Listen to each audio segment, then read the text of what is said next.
keluarga di Indonesia sebelum berangkat ke Yordania. Kami maklumi. Tapi begitu saat kalian sampai di Yordania, kalian akan melihat senior kalian, kakak kelas kalian yang sudah ada di Yordania. Mereka setengah jam sebelum kuliah dimulai sudah berangkat. Bayangkan, setengah jam sebelum kuliah dimulai. Jadi nggak ada cerita, besok kuliah nggak? Saya nyantai aja lah, mau istirahat dulu. Nggak ada cerita. Istirahat dulu sama dengan nggak ikut UAS. Nggak ikut UAS sama dengan kuliah tertunda. Kuliah tertunda, lulusnya tertunda. Lulus tertunda, kawinnya tertunda. Benar nggak? Jadi semuanya saling berpatutan. Maka kami sampaikan kepada teman-teman sekalian, adik sekalian, ketika kalian sudah memutuskan untuk Bismillah nawaitu belajar ke Yordania, maka sejak detik itulah kalian harus memantapkan diri untuk berani melangkah secara serius. Kita sudah tidak bisa lagi main-main dan secara santai, nggak bisa. Karena jujur saja, godaan terbesar di Yordania itu terhadap sistem pembelajaran di kampus terbesar selain ekonomi ya. Maksudnya apa? Banyak sekali teman-teman dari kelas kita yang juga tidak mampu, tidak sanggup untuk mengikuti ritme perkuliahan.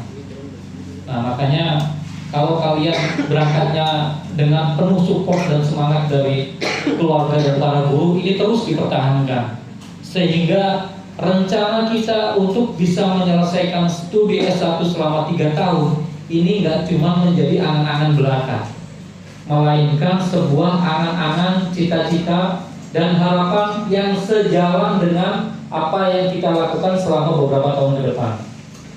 Kita lihat, insya Allah, kalau kami sih yakin ya, 31 orang yang hadir ke Rehlata pada hari ini dan insya Allah lusa akan terbang, semuanya memiliki semangat yang sama, terbang bareng, 3 tahun kemudian pulang bareng lulus dengan membawa ilmu yang barokah dan manfaat. Kemudian yang selanjutnya, hal yang perlu kami sampaikan, di Yordania ini isinya tidak hanya belajar. Kalian belajar di kampus dari jam 9 sampai jam 5 sore saja. Selebihnya apa? Selebihnya banyak sekali yang bisa diakses di luar.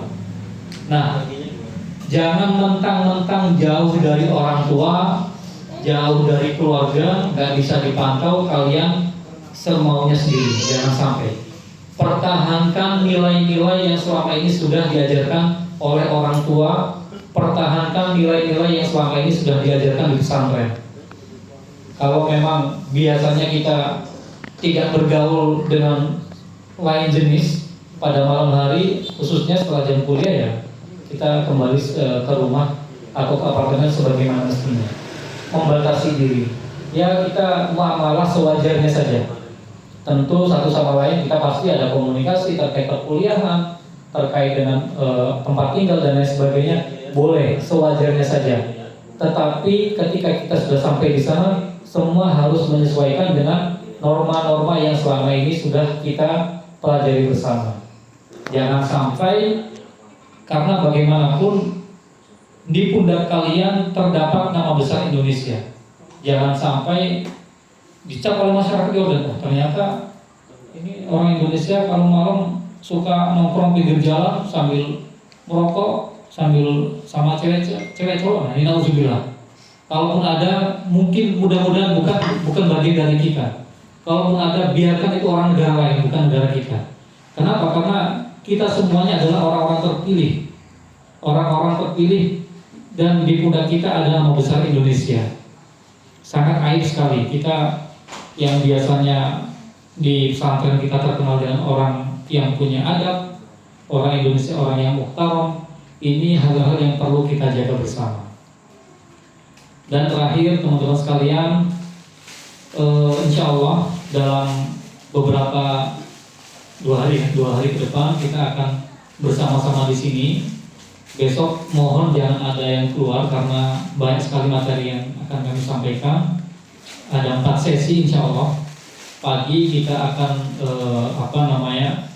sharing, menerima tips dan trik untuk melakukan studi di Timur Tengah. Ada doktor dari, kebetulan sesi pertama ini dari Mesir, satu-satunya doktor alumni Timur Tengah perempuan yang menjadi dekan di UIN Syarif Hidayatullah besok. Ini khususnya yang perempuan ini harus aware besok. Kemudian di sesi kedua ada Ustadz Kausar namanya, mantan presiden HPMI. Nah ini juga sosok yang berprestasi. Insya Allah besok beliau hadir ke sini. Nah kita mendapatkan maklumat dari beliau bagaimana cara menaklukkan Yordania dalam segi kita belajar atau talabul ilmi di Yordania. Kemudian sesi ketiga nanti ada melalui Zoom dengan Presiden HPMI secara langsung terkait dengan progres atau laporan tahapan proses pendaftaran studi kalian di universitas. Nanti akan dipandu oleh Ustaz Timur. Dan sesi yang terakhir, yang keempat, yaitu persiapan adaptasi selama di Yordania nanti oleh Ustaz Ismail. Sekaligus malam harinya kita timbang amal ibadah, bukan ya? Kita timbang koper masing-masing. Jangan sampai yang semula pertama kali datang ke sini 29, kemudian mentang-mentang rupiahnya banyak, ke Alfamart Indomaret balik-balik 36 kilo. Nah ini jangan sampai. Jadi boleh menghabiskan rupiah tapi langsung ditelan. Jangan dibawa. Artinya semua sesuai dengan jatah yang sudah ditentukan, yaitu per orang bagasi besarnya atau bagasi utama 30 kilo, dan ini boleh dibagi menjadi 2. Kemudian yang satu cabin yang sudah kami bagikan ya. Sudah terima semua belum? Ada yang belum, nanti boleh koordinasi dengan kami. Kemudian